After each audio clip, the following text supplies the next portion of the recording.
მოგესალმებით, თქვენ უყურებთ პრაქტიკული სროლის არხს. დღეს განვაახლებთ ვიდეოების ჩაწერა.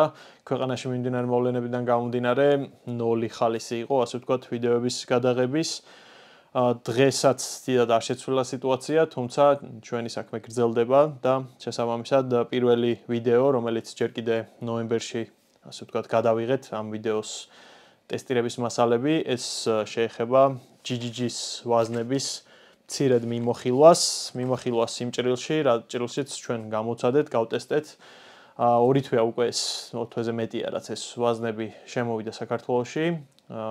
აქამდე ცოტათი პრობლემური არჩევანი მქონდა 5.56 და 223 კალიბრებში, იგივე ეხებოდა 300-ს და მოხდა ესეთი შემთხვევა, რომ ერთ-ერთმა მაღაზიამ ჩამოიტანა GGG-ს ფირმის ვაზნები. თვითონ ეს ფირმა წარმოადგენს ლიტურ ფირმას, ისინი უშვებენ 223-სა და 308 კალიბრებს, ასევე უშვებენ 5.56-ს და 7.62-51-ს, აქვთ როგორც სამოქალაქო ხაზი, სადაც გამოდის სხვადასხვა სახეობის 308 კალიბრის ვაზნები, ეს არის სტანდარტული 157 გრეინიანი, სიერას თავიანი 155, 168 და 175 გრეინიანი ვაზნები, ასევე 190 გრეინიანი ვაზნები, ხოლო 223 კალიბრში გამოდის 55, 62, 69 და 77 გრეინიანი ვაზნები. არის 69 და 77 წარმოადგენს უკვე ზუსტის როლის ვაზნებს, არის როგორც ნოზლერის თავით, ასევე 77-იანი სიერას და 69-იანიც სიერას თავებით. ამ დეტალებზე შემდეგ ვისაუბრებთ და თვითონ GGG-ს ეს ფირმა ასევე აწარმოებს სამხედრო ხაზს, სადაც უშვებს 7.62-51-ზე ნატოს სტანდარტის ამ კალიბრის ვაზნებს და ასევე SS-109-ს, ანუ იგივე M855-ს, ესე უწოდოთ, ფოლადის გულარიან ვაზნებს, რომელიც ასევე ნატოს სტანდარტიზაცია და განსხვავდება შეფუთვა მისი იმით, რომ შავი წერტილი აქვს და წრეში დახაზული ჯვარი, რაც ნიშნავს, რომ კონკრეტული ვაზნა აკმაყოფილებს ნატოს სტანდარტიზაციას. საქართველოს შემოსულ ვაზნებსაც შეეხება, ჩვენთან ჩამოვიდა 55 გრეინიანი FMG, 62 გრეინიანი FMG 223 კალიბრზე, ასევე 69 გრეინიანი და 77 გრეინიანი სიერას და ნოზლერის თავიანი HPBT-ები, ანუ ჩახრეტლთავიანი, ეგრეთ წოდებული ზუსტის როლის ვაზნები. პირველი, რა თქმა უნდა, ჩვენი ინტერესი იყო 223-ების გატესტვა, რადგანაც ძირითად შემთხვევაში ჩვენი სამეგობროც და შეჯიბრიც იმართება სწორედ ამ კალიბრებში. ჩვენ მოვაწყეთ ერთი დიდი ტესტირება, სადაც ჩემი მეგობრების სხვადასხვა სახეობის იარაღებზე გამოვცადეთ 69, 77 და 62 გრეინი, ძირითად შემთხვევაში იყო 55 გრეინიანიც, ქონდა დაახლოებით 5-6 იარაღი, რითიც გამოვცადეთ, ისე არ გამოვიდა, რომ ყველა იარაღიდან ყველა წონის ვაზნა გვესროლა, რადგანაც შესაბამისი რაოდენობა არ ჰქონდა, თუმცა 69 და 77 ვისროლეთ, ასე ვთქვათ, თითქმის ყველა სახეობის იარაღებიდან. პირველ რიგში მადლობა მათ, რომ საშუალება მომწეს თავიანთი იარაღების გამოცდისა ამ ვაზნებზე.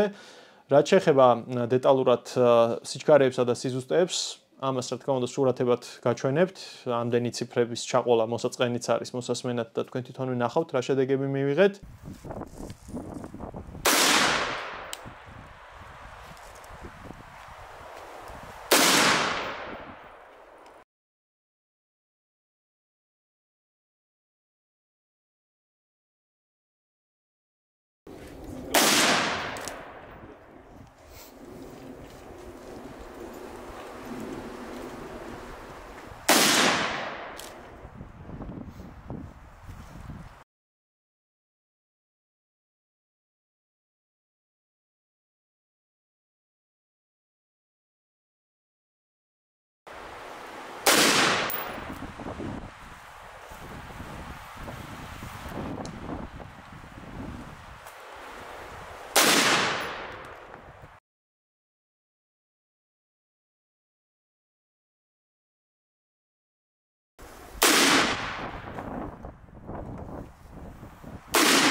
რაც შეეხება 62-სა და 55 გრეინს შორის სხვაობას, გარდა იმისა, რომ ტყვიები რა თქმა უნდა ფორმით განსხვავდებიან, ასევე სხვაობა არის მათი დამზადების სპეციფიკაში. უკანა მხარეს ნახავთ, რომ 62 გრეინიანს კაფსულის ფიქსაციის ადგილზე აქვს დამატებით ლაქ-ჰერმეტიზატორი, რაც გარემო პირობების მიმართ განაპირობებს მის მდგრადობას და გარდა ამისა 62 გრეინიანს თვითონ ტყვიისა და მასრის ფიქსაციის ადგილზე აქვს ასევე წასმული ლაქ-ჰერმეტიზატორი, რაც ასევე უზრუნველყოფს იმას, რომ არ მოხდეს ნესტის და წყლის შესვლა თვითონ დენტში. ფასის მხრივ ყველაზე იაფიანი არის 55 გრეინი და ღირს 2.5, შემდეგ არის 62 გრეინი, ღირს 2.70, ხოლო ზუსტ ვაზნებს რაც შეეხება ამ შემთხვევაში 4 ლარი ღირს თითოეული ვაზნა. ნუ ეს ფასი რა თქმა უნდა არ არის ნორმალური და თუ ვისურვებდი ბერად უფრო ნაკლები იყოს, მით უმეტეს ვაზნებზე ფასის დაწევა, რა თქმა უნდა, მათ მოთხოვნას პირიქით გაზრდის, რადგანაც ძალიან ბევრი არის დღეს უკვე AR-15-ის მფლობელი, ამ კალიბრის მფლობელი, ძალიან ბევრს უნდა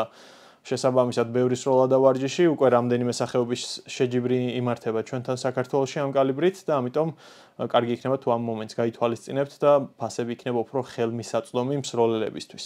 რომელი ვაზნა უნდა ავირჩიოთ 223 კალიბრისთვის? ნუ თუ ჩვენ გვინდა, რა თქმა უნდა, ეს გამომდინარეობს ჩვენი იარაღის გაწყობიდან, თუ ჩვენ თლიანად ზუსტი სროლის ამბავში ვართ მოწყობილი, ამ შემთხვევაში უნდა გავითვალისწინოთ 77 გრეინიანი ვაზნების შეძენა, რადგანაც 79 გრეინთან შედარებით ის უკეთესი ზუსტეს აჩვენებს 1.7-ზე და 1.8-ზე და გარდა ამისა მას ჰქონდა უფრო ნაკლები გაბნევები, როდესაც ჩვენ სიჩქარეები ჩავწერეთ, ანუ ჯგუფებში სიჩქარეების სხვაობა, რასაც ეგრეთ წოდებულ extreme spreads ვუწოდებთ და რაც შეეხება სავარჯიშო ვაზნებს, ამ შემთხვევაში 55 გრეინს არ აქვს ალტერნატივა. მართალია ახლა ძალიან ცოტა არის რაოდენობით ის დარჩენილი მაღაზიებში, თუმცა ფასიდან გამომდინარე და ხარისხიდან გამომდინარე 55 გრეინი მიუხედავად იმისა, რომ 62-იანი ჯობს, ის ფასის სხვაობა ნამდვილად არ გვაძლევს მაგ უპირატესობას. შემდეგი საკითხი არის, რამდენად გაგვიქაჩავს 62 გრეინიანი ზუსტი სროლის ამბავში. ეს კარგ ტესტირებას მოითხოვს.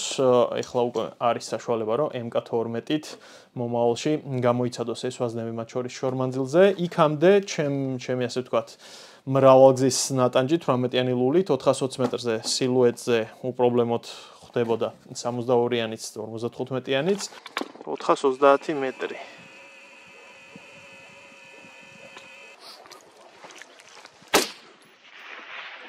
მოხვდა მარცხენა მხარში. მოხვდა.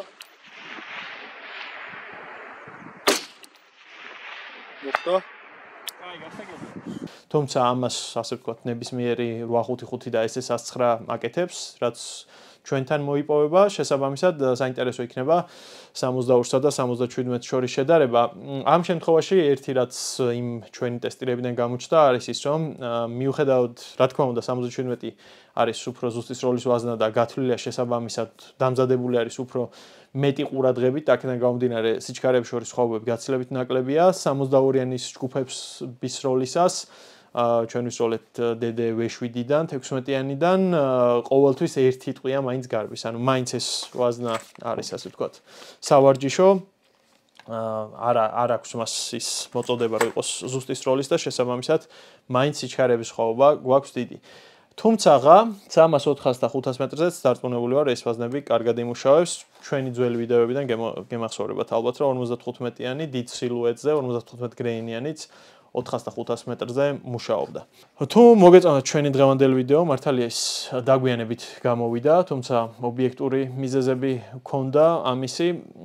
ჩვენ ვაგრძელებთ გადაღებას, როგორც გითხარით, მე დაპირებული ვარ Diamondback-ის განხილვას და ვიცი, რომ ბევრი ელოდება, იმიტომ რომ ანუ ბევრმა მომწერა ამ იარაღთან დაკავშირებით, რადგან ჩვენ ხელში ჩაგვივარდა სხვა Diamondback-ის ვერსიებიც, სავარაუდოდ ამ ვიდეოს ერთიან განხილვას შემოგთავაზებთ და ახლო მომავალში უკვე ეს ვიდეოც გამოვა.